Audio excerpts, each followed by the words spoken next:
चैत्र पौर्णिमा आणि हनुमान जन्मोत्सव यावर्षी 12 एप्रिल 2025 ला आहे. वार शनिवार असणार आहे. आपला कुळधर्म जेव्हा करत असतो, आई भगवतीची सेवा करत असतो, त्याच्यात सर्वात महत्त्वाच्या भागाचा आजची माहिती आपण बघणार आहोत. व्हिडिओ सगळा बघा. नमस्कार सर्वांना, श्री स्वामी समर्थ. तुम्हा सर्वांचं आपल्या चॅनलमध्ये खूप खूप मनापासून स्वागत आहे. 12 एप्रिलला चैत्र पौर्णिमा आहे. चैत्र पौर्णिमा किंवा चैत्र महिना हा संपूर्ण दिवस महिना आपल्या कुळदेवीची उपासना, कुळदेवीची सेवा, कुळधर्म, कुळाचार करण्याचा अतिशय महत्त्वाचा महिना आहे. तर याच दिवशी हनुमान जन्मोत्सव पण आहे. आता पौर्णिमा केव्हा सुरू होते आहे तर ते तुम्हाला सांगते. 12 एप्रिलला पहाटे 3:32 सुरू होणार आहे. तर पहाटे अगदी 13 तारखेला पहाटे 5:52 संपणार आहे. तर उदय तिथीनुसार आपल्याला 12 तारखेलाच आपल्याला पौर्णिमा साजरी करायची असते. तर कुळाचार, कुळधर्म 12 तारखेलाच करायचा आहे आणि मेन म्हणजे सत्यनारायण 12 तारखेलाच करायचं आहे. आता आपण कुळाचार, कुळधर्म कसा करावा.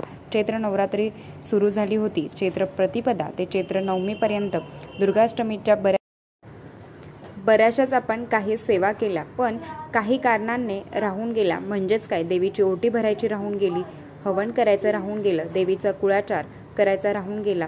तो तुम्ही चैत्र पौर्णिमेला करू शकता. प्रत्येक गावामध्ये, प्रत्येक समाजामध्ये जशी भाषा बदलते, राहणीमान बदलतं, त्या पद्धतीने तिथली परंपरा, तिथली प्रथासुद्धा बदलते. काही घरात असं सुद्धा असतं की चैत्र नवरात्रीमध्ये काही पाळलं जात नाही किंवा चैत्र महिन्यात काहीही पाळलं जात नाही, घटस्थापना केली जात नाही, सेवा केली जात नाही. पण जरी तुमच्याकडे ही प्रथा असो किंवा नसो, पण या चैत्र महिन्याच्या पौर्णिमेला कमीत कमी आई भगवतीची सेवा करणं महत्त्वाचं आहे. काही नाही शक्य झालं तर चैत्र पौर्णिमेच्या दिवशी अतिशय महत्त्वाचा दिवस आहे. आता या दिवशी जरी मासिक धर्म सुतक विटळ असेल तरी अर्थात सेवा करता येणार नाही. आता मासिक धर्म असेल तर 5वा दिवस आहे तर तुम्ही सेवा करू शकता. आता आपण सेवा बघूया. आई भगवतीची तुमची कुठलीही कुलदेवी असली तरी सुद्धा आपल्याला कुलदेवीची सगळ्यात उच्च कोटीची सेवा म्हणजेच श्री दुर्गा सप्तशती ग्रंथाचं पारायण तुम्हाला करायचं आहे. अवघ्या या अष्टमीपर्यंत, नवमीपर्यंत तुम्ही सामूहिक सेवेमध्ये गेलात हरकत नाही. तरी सुद्धा प्रत्येक केंद्रामध्ये चैत्र महिन्याच्या पौर्णिमेला, खरं तर चैत्र महिन्याच्या पौर्णिमेपर्यंत पाठ चालू असतात आणि पौर्णिमेला दुर्गा सप्तशती पाठाची समाप्ती असते. तुमची इच्छा असेल तर त्या सेवेमध्ये आवर्जून भाग घ्या. नाही शक्य तर घरात तरी एक पाठ दुर्गा सप्तशती ग्रंथाचं पारायण करायचं आहे. आवर्जून ही सेवा दिवसभरात चुकवू नका. कधीही तुम्ही करू शकता. शनिवारी तुम्हाला सत्यनारायण पण करायचं आहे. खरं तर हा दिवस सेवेसाठी अतिशय महत्त्वाचा आहे. या दिवशी भगवान विष्णू आणि माता लक्ष्मीची सुद्धा सेवा करायची असते.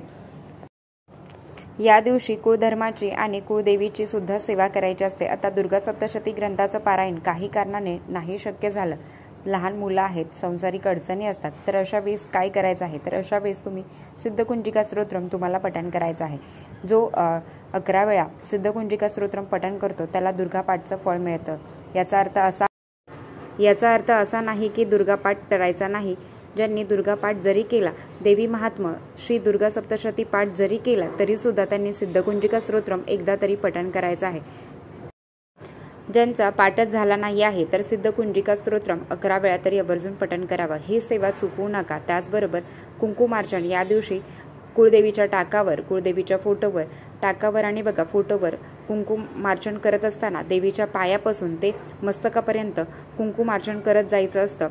फोटोवर किंवा टाकावर आपण कुंकवाचं मार्चन करत आहे तर ओम मॅम रीम क्लीम चामुंडाहे बिचे नमो नमः, ओम मॅम रीम क्लीम चामुंडाहे बिचे नमो नमः.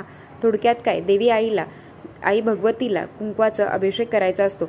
ही सेवा अजिबात चुकवू नका. त्या दिवशी ही सेवा घरात झालीच पाहिजे. तुमच्याकडे जर श्रीयंत्र असेल तर त्याच्यावर करा.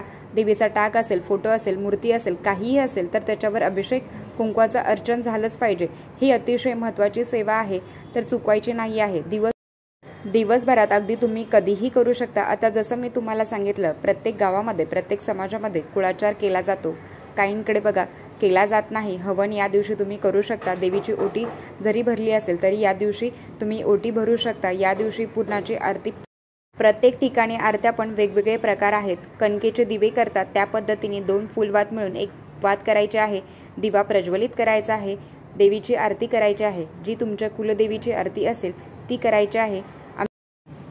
आपल्याला खूप करावंसं वाटतं, घरातले परमिशन देत नाहीत, हरकत नाही, त्याला पर्याय पण असतात.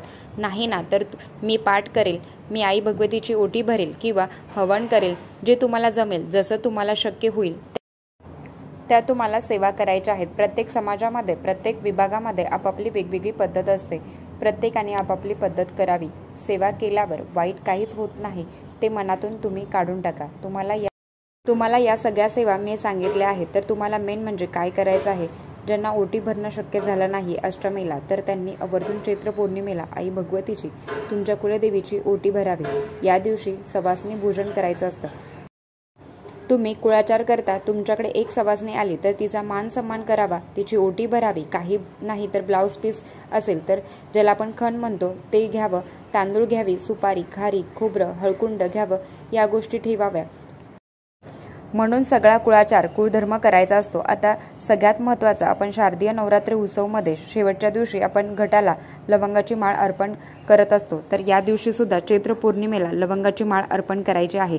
आता ही कशी करायची, तर लवंगा घेताना अखंड घ्यायच्या आहेत। छानपैकी 11 लवंगा घ्या। एक दोरा घ्या पांढरा, तुमच्याकडे कलावा असेल तरी चालेल। तर त्या दोऱ्याला काटण बांधून प्रत्येक लवंगा या पद्धतीने 11 लवंगाची माळ आई भगवतीला अर्पण करा। तुमच्याकडे मूर्ती असेल, टाक असेल, फोटो असेल तर त्यांना ती अर्पण करा। हे अर्पण करून, अर्थात लवंगाची माळ अर्पण करायची असते। तर तुम्हाला दुर्गाष्टमीला, नवमीला शक्य नसेल तर या दिवशी आवर्जून ही सेवा करा। ही माळ अर्पण केल्यावर दुसऱ्या दिवशी 13 तारखेला निर्मला टाकून देऊ शकता। अजून एक सेवा सांगायची आहे। आपण कुंकुमार्चन करतो, तर कुंकुमार्चन केल्यानंतर 21 लवंगा घ्यायच्या आहेत। ज्या पद्धतीने आपण शारदीय नवरात्रीमध्ये ज्यांनी ही सेवा केलेली आहेत, तर त्यांना सगळ्यांना ही सेवा आठवत असेल। तर 21 लवंगा अखंड घ्याव्या, तर फुलासकट, तर कुलदेवीच्या चरणांजवळ अर्पण कराव्या। लवंग अर्पण करताना देठाचा भाग आहे ते आई भगवतीकडे असावा।